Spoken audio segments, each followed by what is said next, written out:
وتعاونوا على البر والتقوى ولا تعاونوا على الإثم والعدوان واتقوا الله إن الله شديد العقاب. Ustaz, di sini ada beberapa pertanyaan yang masuk. Di antaranya ada beberapa juga yang senada, yang sama. Nanti akan kita ringkas saja dan mungkin nanti tidak semua bisa kita jawab karena waktu yang terbatas. Di antaranya yang pertama, Ustaz, banyak saya dengar orang-orang pendukung Syiah beralasan kalau Syiah itu sesat, kenapa masih diterima untuk menunaikan ibadah haji di Mekah dan kenapa tidak dilarang, dan benarkah mereka masih berhaji dan kenapa mereka masih berhaji? Ya, pertanyaan yang bagus. Ustaz, kalau memang Syiah itu sesat, kenapa mereka masih dibiarkan berhaji? Ya, kenapa mereka masih dibiarkan menunaikan haji? Dan apa benar mereka menunaikan haji di sana? Saudara-saudari kaum muslimin dan muslimat, saya teringat ketika Rasulullah SAW membagi rampasan perang Hunain, harta rampasan perang Hunain, ghanimah, datang seseorang menarik serban Rasulullah SAW. Jadi serban Rasulullah SAW itu ekornya itu, ujungnya itu diletakkan kadang di sini, kadang di sini. Jadi ditariknya sehingga hampir tercekik Rasulullah SAW. Lalu orang itu berkata, "I'dil ya Muhammad." Berlaku adillah wahai Muhammad, bagi dengan adil. Fa innahu laisa min malik wala min mali abik. Wahai Muhammad, bagi secara adil. Itu bukan hartamu, bukan harta bapakmu. Rasulullah SAW menjawab ketika itu, siapa lagi yang akan bisa berbuat adil kalau aku tidak adil? Umar yang melihat kejadian itu marah, radhiyallahu anhu. Lalu dia berkata, "Ya Rasulullah, da'ni adrib unuq hadzal munafiq." Wahai Rasulullah, izinkan aku tebas leher munafik ini, karena dia sudah mencela dan menyakiti Rasulullah SAW. Apa kata Rasulullah ketika itu? "Jangan Umar.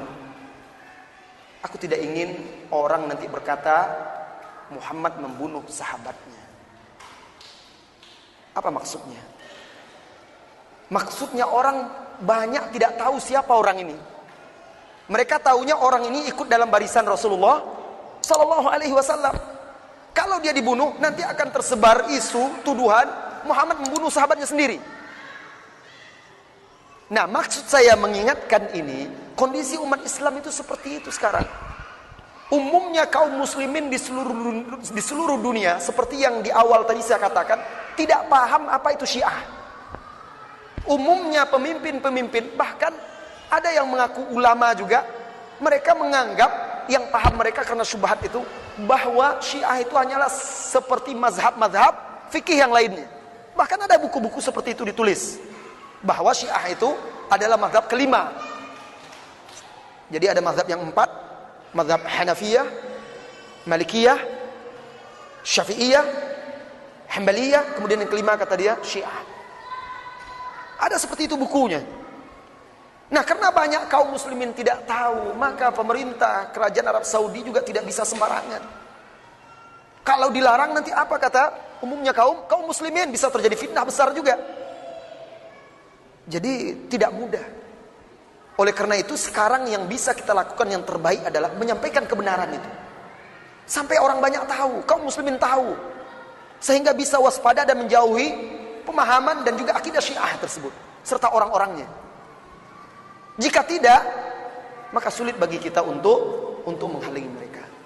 Jadi pertama, memang kalau seandainya barangkali itu kebijakannya, kalau seandainya dihalangi karena kaum muslimin mayoritas tidak mengetahui hakikat itu, bisa terjadi fitnah yang lebih besar.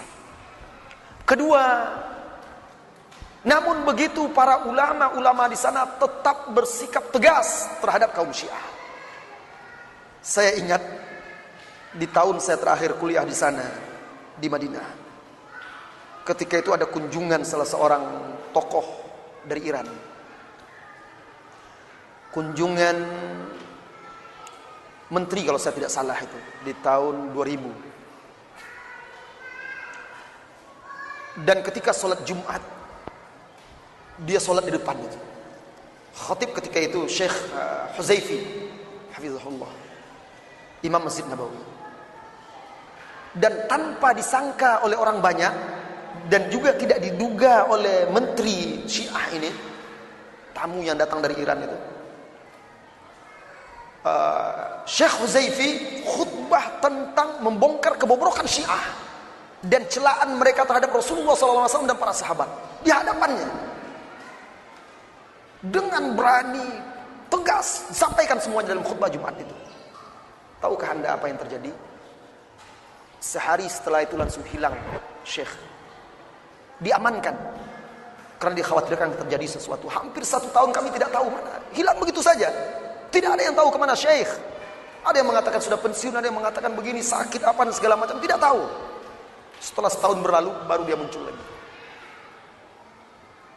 Dan ada yang mengatakan sengaja pemerintah Arab Saudi mengamankan beliau supaya tidak terjadi sesuatu pada diri beliau. Nah, jadi ulama-ulama di sana mereka tetap menyampaikan kebenaran itu kepada kaum muslimin. Bahkan sekalipun di hadapan orang-orang Syiah itu sendiri, agar mereka paham mana yang hak, mana yang batil. Kalau mereka tidak mau menerima, setidaknya kaum muslimin menjadi mengerti dan paham, bisa membedakan antara yang hak dan yang batil. Apakah mereka melakukan ibadah haji? Mereka melakukan ibadah haji, tapi ibadah haji main-main.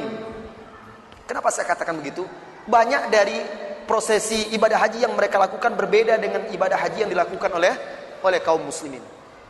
Banyak sekali perbedaan-perbedaannya. Jadi boleh dikatakan mereka berhaji itu seperti taqiyah. Dan beberapa tahun yang lampau berkali-kali mereka membuat kegaduhan dan keonaran. Kegaduhan dan keonaran di tanah haram. Sehingga bahkan pernah sampai menimbulkan korban. Ketika mereka menebarkan ranjau-ranjau paku di Masjidil Haram dan tertangkap pelakunya ternyata orang mereka. Sehingga ketika itu banyak korban-korban yang terluka dan lain sebagainya. Intinya, kenapa mereka tidak dilarang? Karena memang kondisi kaum muslimin yang sekarang belum tahu benar apa itu hakikat Syiah membuat kebijakan-kebijakan pemerintah di sana sulit sekali untuk menghalanginya. Allahu a'lam bissawab. Sedikit saya tambahkan sebagai informasi juga, dan di Madinah sendiri ada sebuah perkampungan komunitas orang Syiah Rafidhah yang sampai sekarang orang ahli sejarah di sana sendiri pun tidak tahu asal usul mereka itu sebenarnya dari mana. Bukan orang Arab, tapi sudah dari dahulu ada, turun temurun, dan mereka penganut Syiah Rafidhah yang ada di Madinah. Punya komunitas bahkan kampung. Dan ada yang mengatakan mereka itu dahulunya adalah bekas-bekas budak petani-petani yang didatangkan dari Persia. Allahu a'lam bissawab. Lanjut.